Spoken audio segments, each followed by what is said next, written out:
ये बात तो यहाँ पर हम सभी जानते हैं कि भारत और बांग्लादेश के बीच में 2 टेस्ट मैचों की सीरीज समाप्त हो चुकी है। इसी के साथ में बांग्लादेश का कहीं न कहीं वर्ल्ड टेस्ट चैंपियनशिप के फाइनल में जाने का रास्ता समाप्त हो चुका है और केवल बांग्लादेश ही नहीं बल्कि WTC के फाइनल में जाने के लिए इस सीरीज के बाद इन 5 टीमों का आधिकारिक रूप से वर्ल्ड टेस्ट चैंपियनशिप के फाइनल में जाने का सपना खत्म हो चुका है। लेकिन कौन सी 4 टीमें हैं जो अभी भी WTC फाइनल में पहुंच सकती है और कहीं न कहीं भारतीय टीम के लिए चुनौती पेश कर सकती है। इसमें से हम आपको बताएंगे उन 2 टीमों के नाम जिसमें मेजर चांसेस हैं फाइनल मुकाबला होने का, लेकिन उसमें भारत का भी है या नहीं और अब भारत को क्या करना होगा, सब कुछ बताएंगे कैसे और क्या होने वाला है WTC का कैलकुलेशंस, कौन सी टीमें आधिकारिक रूप से बाहर और कौन अंदर, क्या कहता है भारत और बांग्लादेश की सीरीज के बाद, भारत की इस जीत के बाद, पूरा कैलकुलेशन जानते हैं इस एक खास रिपोर्ट में। वीडियो में आगे बढ़ेंगे और आपको बताएंगे सब कुछ, लेकिन आगे बढ़ने से पहले अगर आप भी हैं टीम इंडिया के फैन तो वीडियो को लाइक करके अपना सपोर्ट दिखाएं और चैनल को सब्सक्राइब करके बेल आइकॉन को दबाएं ताकि क्रिकेट जगत की तमाम बड़ी अपडेट आप तक पहुंचती रहे। तो जी हां, जैसा कि हमने आपको बताया WTC फाइनल को लेकर माहौल गर्म हो चुका है क्योंकि अब फाइनल के लिए महज मुट्ठी भर का समय रह गया है और इसके लिए हम आपको बता दें कि टीम इंडिया जो है वो बांग्लादेश के घरेलू सरजमी पर ही 2-0 से क्लीन स्वीप करके आ रही है। इसके बाद न केवल टीम इंडिया को पॉइंट टेबल में इजाफा हुआ है बल्कि टीम इंडिया की अब राह थोड़ी आसान है। इसके लिए अभी टीम इंडिया को संघर्ष करना पड़ेगा, लेकिन टीम इंडिया की जीत से बाकी टीमों का रास्ता कट गया है और वो 5 टीमें जो ऑफिशियली तरीके से तो बाहर हैं वो भी हम आपको इस वीडियो में बताएंगे और आपको बताएंगे उन 4 टीमों के बीच जहां पर अब WTC का घमासान देखने को मिल रहा है। और खास तौर पर भारत और बांग्लादेश की सीरीज के बाद इंग्लैंड का पाकिस्तान को उसकी घरेलू सरजमी पर हराना, ऑस्ट्रेलिया और साउथ अफ्रीका की उस सीरीज से क्या हो रहा है WTC में बवाल, जानते हैं सब कुछ 5 टीमों के बारे में। पहले तो जाने कि कौन सी टीमें बाहर हैं, उसके बाद बताएंगे 4 टीमों के बीच में संघर्ष है और उसके बाद 2 टीमों की फाइनलिस्ट की भी हम आपको तस्वीर साफ करने वाले हैं। तो चलिए शुरू करते हैं। और अगर 5 टीमों की बात करें तो यहाँ पर बांग्लादेश जो है लगभग भारत के इस सीरीज के हार के बाद बाहर हो चुकी है। बांग्लादेश की हालत इस WTC के पॉइंट टेबल में बहुत ही खराब है। बांग्लादेश ने 12 मुकाबले खेले हैं जिसमें से केवल 1 मुकाबला जीता है और 10 टेस्ट मुकाबले हारे हैं, यानी बांग्लादेश भारत के खिलाफ खेलने से पहले ही बाहर थी। बांग्लादेश की विनिंग रेट 11.11% है जो कि बहुत खराब है। बांग्लादेश टेस्ट क्रिकेट का यह हाल बेहद ही खराब दिखाई देता है, लेकिन कहीं ना कहीं बांग्लादेश इस WTC की फाइनल से ऑफिशियली तरीके से बाहर हो चुकी है। बात करें अगर उन चौथी टीम के बारे में तो न्यूजीलैंड क्रिकेट टीम जो पिछली बार की डिफेंडिंग चैंपियन है, न्यूजीलैंड के लिए ये बहुत ही शर्मनाक रहेगा कि उन्होंने 9 टेस्ट मुकाबले खेले हैं और जिसमें से केवल 2 मुकाबले जीते हैं।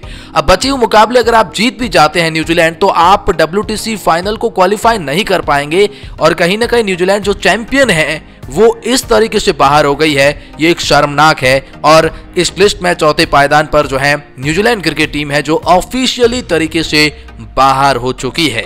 तीसरी बड़ी टीम के बारे में तो नाम वेस्ट इंडीज का आता है। वेस्ट इंडीज के हाल भी बुरे ही है। 11 टेस्ट मुकाबले अभी तक खेले हैं और जिसमें से केवल 4 मुकाबले जीते हैं और विनिंग रेट इनकी 40% है जो कि खराब है। WTC के फाइनल में जाने लायक तो बिल्कुल भी नहीं नजर आती है, इसीलिए कह सकते हैं कि अब वेस्ट इंडीज भी बाहर है। लेकिन अब बात करते हैं उन 2 और टीमों के बारे में जो WTC के फाइनल की रेस से लगभग नहीं 100% बाहर है। इसमें दूसरे पायदान पर नाम पाकिस्तान टीम का आता है। पाकिस्तान के हाल तो वेस्ट इंडीज से भी बुरे हैं। हाल ही में पाकिस्तान और इंग्लैंड के बीच में 3 टेस्ट मुकाबलों की सीरीज खेली गई जहां पाकिस्तान अपने घरेलू सरजमी पर ही क्लीन स्वीप हो चुकी है और उसके बाद पाकिस्तान 12 में से केवल 4 टेस्ट मुकाबले जीतकर फाइनल की रेस से बाहर हो चुकी है क्योंकि इनका विनिंग रेट 38% है। पॉइंट टेबल में ये 7वें पायदान पर है। बहुत ही खराब कंडीशन है पाकिस्तान की WTC की फाइनल की रेस में। बात करते हैं उस पहली टीम इसमें नाम इंग्लैंड का भी आता है।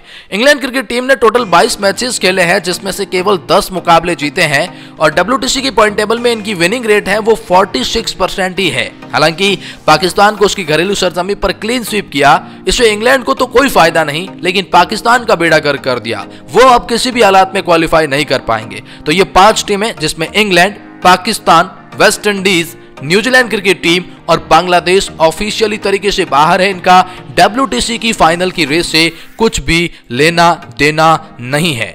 लेकिन बात करते हैं अब उन 4 टीमों के बारे में जिनका अब पॉइंट टेबल में संघर्ष है। बात करें इस लिस्ट में तो चौथे पायदान पर नाम श्रीलंकन क्रिकेट टीम का आता है, जिन्होंने 10 मुकाबले खेले हैं, 5 मुकाबले जीते हैं। 53% जो है वो इनके पास में है। तो जी हाँ, श्रीलंका के पास अभी भी फाइनल में पहुंचने के अवसर है। बता दें कि श्रीलंका के पास 53.33% है। ऐसे में यदि श्रीलंका दोनों मैच न्यूजीलैंड से जीत जाती है तो फिर उसका 61.11 जीत प्रतिशत हो जाएगा। हालांकि श्रीलंका को भारत बनाम ऑस्ट्रेलिया सीरीज पर भी निर्भर रहना होगा। श्रीलंका की टीम एक मैच भी हार जाती है तो लगभग नहीं 100% वो बाहर हो जाएगी। इसलिए कह सकते हैं कि न्यूजीलैंड से श्रीलंका का जीतना बहुत मुश्किल भी है, लेकिन वैसे भी श्रीलंका भारत और ऑस्ट्रेलिया की उस सीरीज पर डिपेंड है, तो कह सकते हैं कि श्रीलंका के लिए कैलकुलेशंस है जहां से वो कर सकती है, लेकिन उनके जाने के आसार 90% नजर नहीं आते हैं। अब बात करते हैं उस तीसरे पायदान पर, तो नाम साउथ अफ्रीका का आता है। साउथ अफ्रीका इस लिस्ट में तीसरे पायदान पर भी है और इसका जीत प्रतिशत 54.55% है। वहीं साउथ अफ्रीका को अभी 4 मैच और खेलने हैं, जिसमें वेस्ट इंडीज के खिलाफ घरेलू जमीन पर 2 मैच और होंगे। यदि सभी मैचों को साउथ अफ्रीका जीत जाती है तो फिर साउथ अफ्रीका को फाइनल में पहुंचने के लिए भी भारत और ऑस्ट्रेलिया की सीरीज पर निर्भर रहना पड़ेगा। कुल मिलाकर साउथ अफ्रीका इस रेस में अभी भी बनी हुई है और कहीं न कहीं बहुत कुछ डिपेंड करेगा भारत और ऑस्ट्रेलिया के बीच खेले जाने वाली सीरीज से। बात करते हैं इस लिस्ट में दूसरे पायदान पर, तो नाम भारतीय क्रिकेट टीम का आता है, जिसका विनिंग प्रतिशत बांग्लादेश के खिलाफ जीतने के बाद लगभग 59% हो गया है। 99 इनके पास पॉइंट्स है। जी हां, भारत ने 14 में से 8 मुकाबले जीते हैं, 4 हारे हैं, 2 ड्रॉ मुकाबले भी हुए हैं। भारत की विनिंग रेट काफी अच्छी है, 58.93% है। हम आपको बता दें कि भारत को अपने घरेलू सरजमीं पर ऑस्ट्रेलिया के खिलाफ 4 मुकाबले खेलने हैं। यदि इन सभी मैचों को भारत जीत दर्ज करता है तो भारतीय टीम का परसेंटाइज जो है वो 68% हो जाएगा। इस स्थिति में भारत वर्ल्ड टेस्ट चैंपियनशिप के फाइनल में पहुंच सकती है। लेकिन अब ऑस्ट्रेलिया जो है वो पहले पायदान पर है। वर्ल्ड टेस्ट चैंपियनशिप के फाइनल में पहुंचने के लिए सबसे मजबूत भी है, 76.92% है। और ऑस्ट्रेलिया की टीम आगामी 4 मुकाबले भारत के खिलाफ खेलेगी और एक साउथ अफ्रीका के खिलाफ भी खेलेगी। कहीं ना कहीं अगर सभी मुकाबले जीतती है तो 85% बनाएगी, लेकिन ऑस्ट्रेलिया 1-2 मैच हार भी जाती है तो भी फर्क नहीं पड़ेगा। तो कहीं ना कहीं एक जो है ऑस्ट्रेलिया के भी आसार बहुत ज्यादा मजबूत है। भारत के खिलाफ खेले जाने वाले 4 टेस्ट मैचों से इनका रास्ता भी तय होगा और भारत का भी होगा। भारत अगर ऑस्ट्रेलिया को हराती है तो भारत 100% क्वालिफाई करेगी, लेकिन साउथ अफ्रीका के लिए भी रास्ते खुल सकते हैं, लेकिन उनके लिए बचे हुए दोनों मुकाबले जीतने जरूरी है और ऑस्ट्रेलिया के लिए भी। तो कहीं ना कहीं अंतिम 3 टीमें देखें तो ऑस्ट्रेलिया, इंडिया और साउथ अफ्रीका में से कोई 2 टीम ही फाइनल में जाएगी, जिसमें ऑस्ट्रेलिया के आसार बेहद ही मजबूत है। तो फिर 2 टीमें इंडिया और साउथ अफ्रीका, इन दोनों में से कोई एक जाएगी। अब आपकी क्या राय और आपको क्या लगता है कौन जाएगा फाइनल में, कमेंट सेक्शन में बताएं।